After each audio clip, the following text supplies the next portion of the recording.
What's going on, Junkie Nation? Gorgeous George and Goes reporting back with another superstar from the world of combat sports. We met him through MMA. Now he's the GOAT at bare knuckle fighting. Luis Palomino, aka Baboon, is a champ with 5 title defenses across 2 divisions, undefeated in bare knuckle. Welcome to Junkie Radio. Welcome back, I should say, Luis. How are you? Good, man. How you guys doing, man? Thank you for having me once again. Man, you just keep racking up the stats, killing it over there at bare knuckle. Congratulations on your latest title defense, the lightweight win over Showoff. Thank you, man. Thank you. Yeah. So how does it feel to have a very respectable MMA career? You transition and look at you, like literally, the most decorated bare knuckle fighter that I know of in the history of the game. It's an amazing feeling, man. Especially, you guys been covering MMA for how many years? You already know a lot of our lives, all the sacrifices that are put into in the camps. And sometimes we don't get to see either the checks that we want to see or the heights that we want to reach. So after, I'd say 15, 16 years in MMA, at a late age, right? I'm 42 years old right now, and I'm just getting better and better. I get to see the fruits of the labor of all those years. So it's like, it's hard for us to even think about retirement and think about stopping fighting, right? So at the very least, you want to be able to do the best that you can and leave with like, okay, I did that, So I'm in between that place right now where, every fight that I'm thinking about now is got to be a bigger fight so it can be worth my while so that I can stay a little longer, because at this point, I'm not slowing down. So as long as they have good fights for me good like this, then we keep going. And would you say now that you've gotten the type of pay that you deserve over at bare knuckle, and how would you compare bare knuckle to MMA paydays? There is no comparison, man. To be very honest with you, bare knuckle has been very good with me. Of course, we're always gonna ask for more. We're always gonna ask for better. But then again, we are doing better. We are bringing more. Like just in ticket sales, like I double the bestseller to begin with. Just one side, right? And everything else that comes with that, as you build an image and you build an undefeated record, you get the pound for pound stat, and all that stuff that comes with it. Of course, your pay should increase too. But to answer the question, man, they take very good care of me. And if you want to compare it to MMA, I'm making triple the amount I was making in MMA. So I'm doing a lot better. So, Luis, let me ask you this, and probably through fault of my own and Goes as well, we've yet to go to a bare knuckle event, right? Oh, no. But we need to go, obviously, so we can see what it's like. We do hear about the sellouts, the crowds, the fights, the drama, the push and the shove and everything, right? But I did go to Abu Dhabi in September. I think it was in September here in Las Vegas. So the top grapplers in the world. And Gordon Ryan, they call him King Gordon Ryan, like the best submission grappler in the world. He really was like, he owned the arena. A lot of respect from the other grapplers to him. I'm wondering if we go to bare knuckle, is that kind of how you're looked at, how they're treating you? Because again, the stats you have in bare knuckle are just, they're incomparable. No, definitely. And I feel it. I feel the mutual respect. This is a mutual respect, right? My respect to the organization and the fans as we keep growing, and their respect that they show me and the position that I've gained, that I've worked so hard for. You know what I mean? Undefeated, 8-0, 5 title defenses. That now at this point, every fight that we do is a record breaker. Because even when we only had 4 title defenses at 155, nobody had done that. Now we have 5. Now we got to go back up to 165 to defend that one for the first time, and be the first one to defend, 2 weight divisions simultaneously. So all of that comes with a certain amount of respect. And I think that respect is now starting to show more and more. So to answer the question, yeah, man, you feel it. You feel the changes, how people look at you, how people respect you. I've always had that. I've always had good respect from the people, good following. But the magnitude, like the other day, my wife and I were going to eat. And it's like we've always ran into fans, here and there, hey, can I get a picture, blah, blah. Now it's like almost everywhere. It's like it's a big change. Luis, you brought up how long we've been covering the sport, how long you've been fighting. One of the fun things about that is to be able to say that we've helped build a sport. right?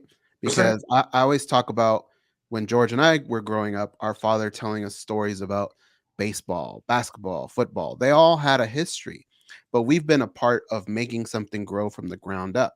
Yes. You've done it twice because now here with bare knuckle, now you're doing the same thing here. What do you think the ceiling is like for bare knuckle? How much bigger can it get? Oh man, bare knuckle. Look, I don't want to put it in a competition with MMA because it's not MMA. It's not a competition to MMA. It's in addition to the fight world, if you will. Bare knuckles limits are almost not there because if you think about it like this, right? This is the way that I always explain it. Think about it as the most simplest form. MMA, it's already set, its name. It's already been, it's already done its thing. It has its numbers. It's the biggest show in the world. UFC is the biggest show in the world. Blah blah blah. Right? Even today, after so many years that they established themselves as one of the biggest or the biggest combat sports organization in the world, is the fact that if you happen to get 2 or 3 or 4 fights back to back that go to a decision, you're looking at 15 minutes of looking at a fight. And if it so happens to be some grappling and wrestling involved in the masses, not everybody understands it. So as much as the fighters and the true fans of MMA understand it and enjoy it and love it, when we're talking about the masses, in the world, not everybody understands it. Most people look at it like, separate them, boo, stand them up, because they don't understand what's going on. They don't understand the art of jiu-jitsu, the art of wrestling, the grappling. They don't understand it. People don't seem to like what they don't understand.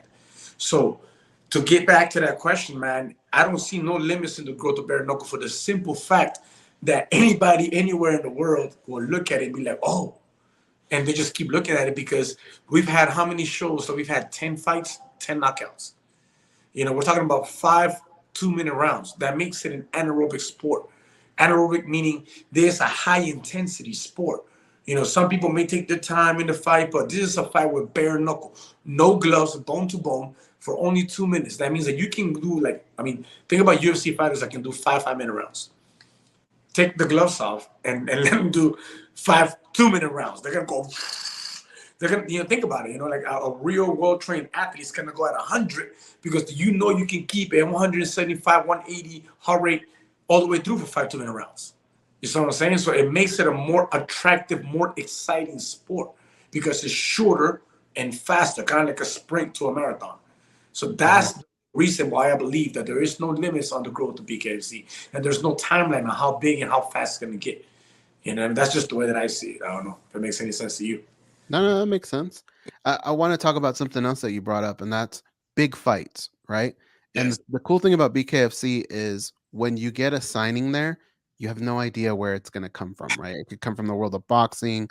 It could be a pro wrestler that says they want to do it. Like, it's always a big name and it's exciting. When they Yes. said Austin Trout, I'm a big boxing fan. I thought, holy crap, okay, this is great. But we have seen this. We have seen a pro boxer come over and he didn't do bad, but he didn't do what he said he was going to do. Yes. You have to give Austin Trout his respect for what he's done in boxing and all that. But as he's kind of breaking down what he wants to do, I'm thinking, okay, he's shooting for the big dog. That's Luis Palomino. So, Luis, a guy that's never done bare knuckle, but has a decorated boxing career, just looking at it now, if you were to do the whole check mark thing, right? The speed, power, all the things that come into being a good bare knuckle fighter, where do the check marks go? What sides on what things? If you compare MMA fighters transitioning to BKFC or boxers transitioning to BKFC, I always think that the most dangerous, even though he might not be the most effective for the sport, the most dangerous is and will always be the boxer, for the simple fact that they've focused so many years on how to throw only hands, move away from punches, and throw their own combinations. So like all those years of training, really what it comes down to in the performance is the heart and the will to do what you were doing when you had the gloves on to now doing it with the gloves off, which means a higher risk. You know what I mean? And even in the attack, it's a risk because if you just so happen to land one of those bomb-ass punches that you must possess in the heavy bag or with heavy gloves, with 16-ounce gloves, sparring with headgear, and you take those off and you land in the wrong spot, there goes one tire. Now you only got one tire left. You know what I mean? So that's in your head. So it's like a psychological game for boxers, right? I still believe that they're the most dangerous, but we're yet to see a boxer transition and fight with that type of confidence. You know, and I'm not saying that they're scared of bare knuckle. I'm just saying that things change when you take the gloves off. You're not only worried about getting hit without gloves, you're worried about where you may land with a punch without gloves. Because if you happen to land in the wrong spot, you got one weapon less. You know what I mean? So like I always give it to boxers because of the time of education on letting go of their hands, cutting ankles, moving their heads, the defense, compared to MMA fighters. Yet MMA fighters are more effective because of the range that they used to training with small MMA gloves. The reach is different. The grip in the clinch is different. You know, having some sort of grappling and wrestling experience gives you a dominant position when you go to clinch up with a boxer. You can gas them out. You know, like if you were like if I spar with boxers, I'll gas them out clinching them. You know, I don't. And sometimes they allow the one hand behind the head and we can punch. You know, when I pay for my sparring, but when I'm not paying for the sparring yet, they don't allow that because you can't grab the head like that. But you got to practice bare knuckle. Well, that's interesting because Austin Trout, after he signed, we talked to him here. He brought up your name. He says, with much respect, the path to a super fight with you would be for him to take a fight and to kind of build it, you know, not immediately, you know, come over to bare knuckle like Paulie Malignaggi did. And how about from your end? How interested are you in Austin Trout? And same thing, do you believe that he needs to take a fight before he even gets to you? Should it be 2 fights, or because he's a former boxing champ, straight at it? What's, you know, how would you look at it? The way that I look at it, man, is one fight at the bare minimum, just for the simple fact that he's never taken up the gloves. You know, he's never done MMA, anything near it. You know, just boxing. So, you know, I think it'll be a little hard on the people that are there in the rankings. You know, you just bring this guy because he was a champion in boxing and give him a direct title shot without even proving himself to be able to do the job without gloves. So I think as a respect to the rest of the fighters in the lineup and to the champ, right? Do a fight, shows what you got. And after that, all I care about, man, to be honest with you, and I've said it in many interviews, all I care about at this point, I don't care if we're fighting at 155, if we're fighting at 165, if we're doing a super fight at 170, because I'll do a super fight against Mike Perry at 170. You know, all I care about is I just care about the number that goes next to the. You know what I mean? Yeah. Whatever more numbers there are on this name than that name, then I want the one that has more numbers on it. That's what I care about. Have you and David Feldman already talked about this? About which one? The Austin Trout. No, we have not discussed yet. We know. I remember when they signed them. They signed them. I always write comments on the BKFC page, right? So they had signed them, and somebody tags me, "Don't get scared now, champ." And I'm like, "What?" Like, man, if anything, this looks like my money fight. That's what I'm looking for. So, you know, all I care about is the numbers, man. You know, one number comes attached to that person. But to be honest, he should do at least one fight. You know, he should do one fight. Take the gloves off once. Show what kind of level you're talking about in bare knuckle, where you're willing to, you know, sacrifice. Because you can't just come to BKFC and be like, okay, I'm going to just outpoint everybody. It doesn't work like that. BKFC is different, man. You have to be able to do both. How much longer would you like to fight? You're 42 years old, and then together with your MMA career, you've been competing for a while. A lot of times when a fighter sticks around too long, they wish they would have left earlier. But at the same time, like you said, possible big fights are coming. You're keep writing your legacy, you know, and adding to your legacy. So is there a fine number of fights or an age where you think, you know, this would be the sweet spot? At first, when we first started BKFC, we had a number in mind, right? And when I say we, it's my wife and I and my trainers, and the number was 10 and 0, and we're retired. But I'm not slowing down, man. Look, if I was going into fights where I'm getting beat up, I'm not reacting to punches and attacks, I'm getting tagged up, I'm getting concussions, or I'm getting split up, you know, not by headbutt. This was a headbutt, by the way, you know. But This was like very small cuts that I got in the fight. Like, didn't even need stitches or nothing.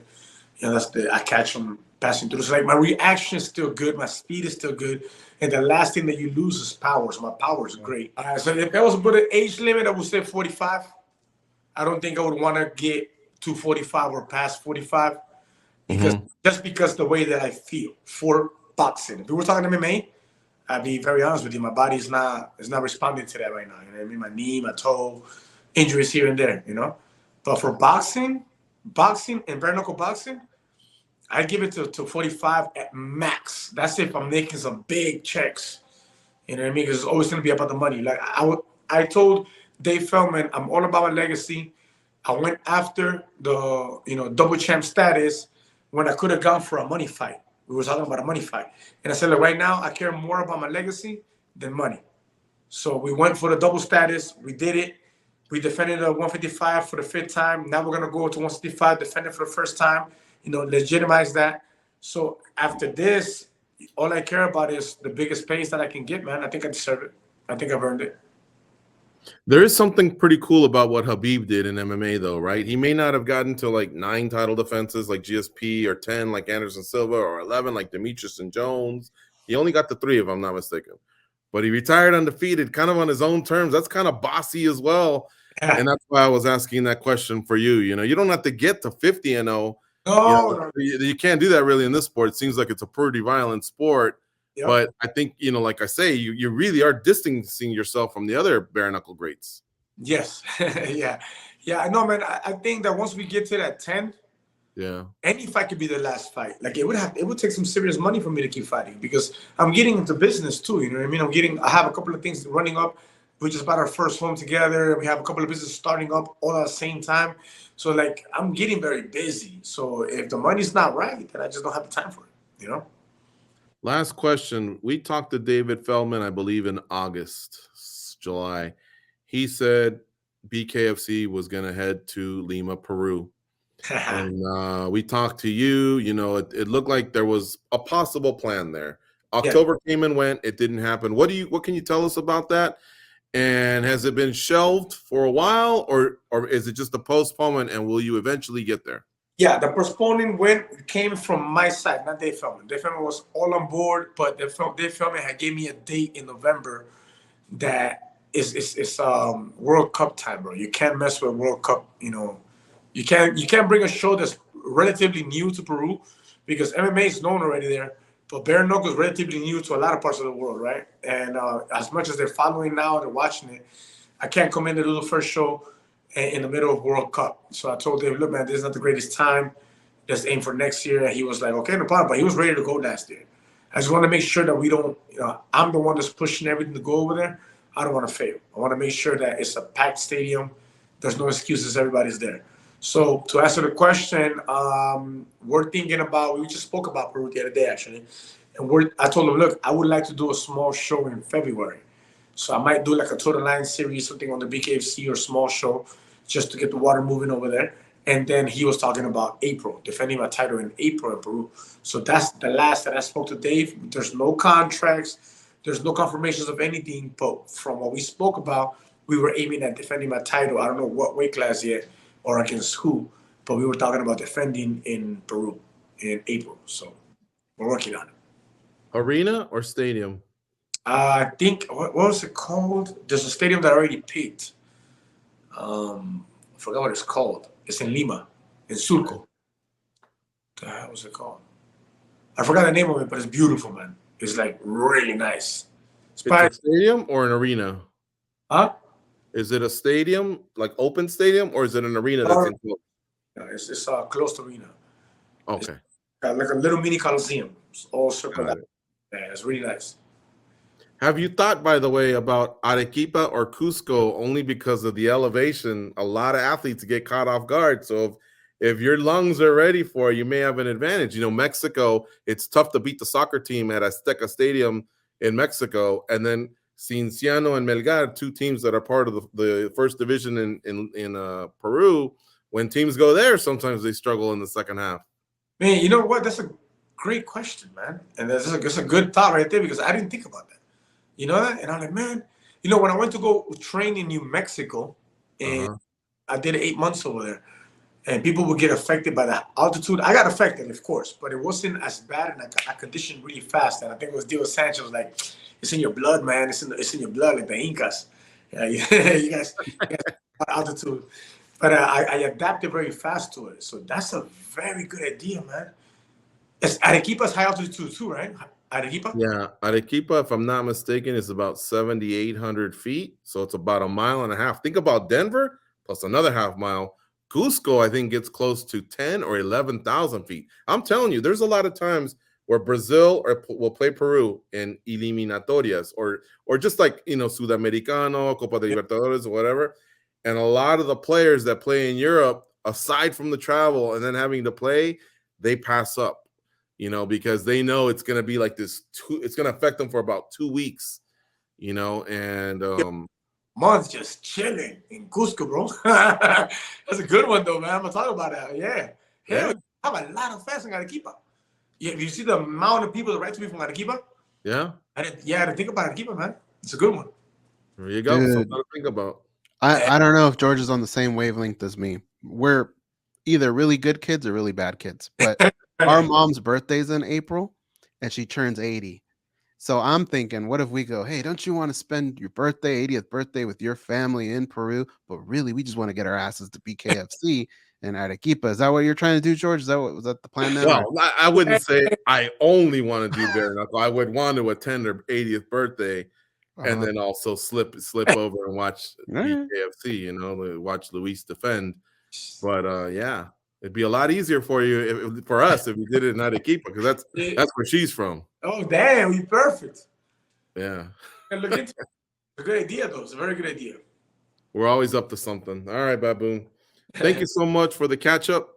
Apologies for not doing this sooner. You've had such a stellar career. We should really be chatting before and after every fight because what you've done is amazing out at bare knuckle. Ready, man. Obviously, connecting with you at the military base, getting to know just what an outstanding gentleman you are and all that. We feel like, we made a friend over there and it's really enjoyable to cover your career. Thank you, brother. Really appreciate it, man. Thank you.